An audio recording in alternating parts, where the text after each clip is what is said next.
और खबर यह है कि ईरान के प्रॉक्सी का सऊदी अरब पर बड़ा अटैक देखने को मिला है। यमन के हूती आतंकियों ने हमला कर दिया है। सऊदी अरब की ऑयल रिफाइनरी पर हमला किया गया। हूती आतंकियों का रिफाइनरी पर मिसाइल से अटैक देखने को मिला है। अब मिडिल ईस्ट में एक नया फ्रंट आप इसे कह सकते हैं, यमन और सऊदी अरब के बीच में, जहां पर हूती लगातार सऊदी अरब पर हमले कर रहे हैं, लेकिन इसके साथ साथ सऊदी अरब भी मुंहतोड़ जवाब दे रहा है। यमन के हूती आतंकियों ने हमला किया, सऊदी अरब की ऑयल रिफाइनरी पर यह हमला उनकी तरफ से किया गया है। सबसे ज्यादा नुकसान ऑयल रिफाइनरी को ही पहुंचाया जा रहा है, आरामको को पहुंचाया जा रहा है, जो कि सबसे बड़ी तेल रिफाइनरी है।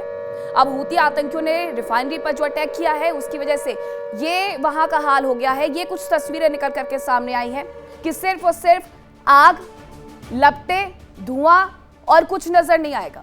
इसकी वजह से आरामको को न केवल बंद करना पड़ता है, बल्कि 6-6 महीने के लिए, 1-1 साल के लिए बंद करने के बाद इसे वापस से रीस्टोर करने की कोशिश की जाती है, और तब तक दुनिया भर में तेल की कमी अच्छी खासी हो जाती है। सबसे ज्यादा रेवेन्यू होता है आरामको का, लेकिन ये जो हमले मिडिल ईस्ट में हो रहे हैं, उसकी वजह से सबसे ज्यादा नुकसान भी आरामको को ही उठाना पड़ रहा है।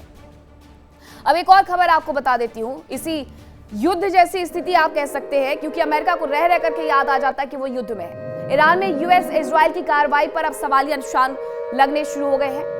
ईरान ने मुस्तफा खामनेई का दरअसल एक वीडियो जारी कर दिया है, और वीडियो में स्वस्थ और सक्रिय दिखे हैं मुस्तफा खामनेई, जिसके बाद अब जो तमाम देश सवाल उठा रहे थे, अब उनके सवालों पर न केवल पूर्ण विराम लग गया है, बल्कि अब वो कुछ कहने लायक भी नहीं रह गए हैं। मुस्तफा खामनेई आपको नजर आ जाएंगे चर्चा करते हुए, अपने दल के साथ बैठे हुए हैं, चर्चा कर रहे हैं मुस्तफा खामनेई। अमेरिका और इजराइल चीख चीख करके पहले ये साबित करने का प्रयास करता रहा कि मुस्तफा खामनेई भी जिंदा नहीं है, लेकिन ईरान ने मुस्तफा खामनेई के होने के सबूत अब पेश कर दिए हैं।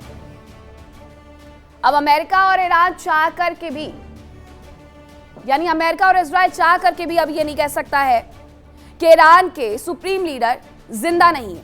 उन्हीं की तरफ से रूपरेखा पूरी तैयार की जाती है और उसके बाद हमले होते हैं। हॉर्मुज पर ईरान के विदेश मंत्री ने एक बड़ा दावा कर दिया है। अमेरिका ने समझौते का पालन नहीं किया, अब्बास अरागची कह रहे हैं। हॉर्मुज में अमेरिका की वजह से हालात बिगड़ गए, अरागची का कहना है।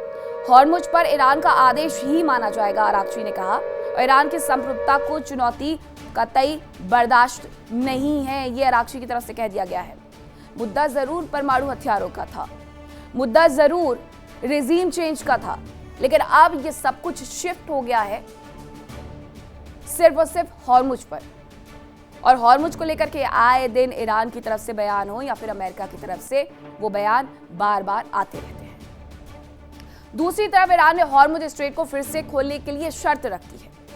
सिक्योरिटी काउंसिल के सेक्रेटरी जोल कद्र का सोशल मीडिया पर मैसेज आ गया है कि जब तक ईरान शर्तें नहीं मनवा लेता है, तब तक पाबंदियां लागू रहेंगी।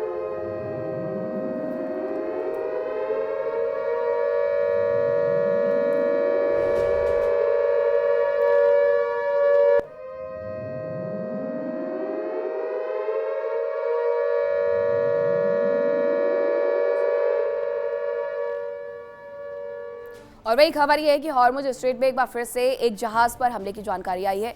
यूके मैरीटाइम ट्रेड ऑपरेशंस की जानकारी है कि ओमान के करीब एक जहाज पर अज्ञात चीज से हमला कर दिया गया है। जहाज पर आग भी लग गई है और उसे हालांकि काबू कर लिया गया है। यूके मैरीटाइम की तरफ से ये बताया गया है। जहाज के सभी क्रू मेंबर्स सुरक्षित है, ये भी उनकी तरफ से बता दिया गया है। हॉर्मुज स्ट्रेट से अगर कोई भी जहाज गुजरने की कोशिश कर रहा है, तो कभी उस पर अमेरिका हमला कर देता है, और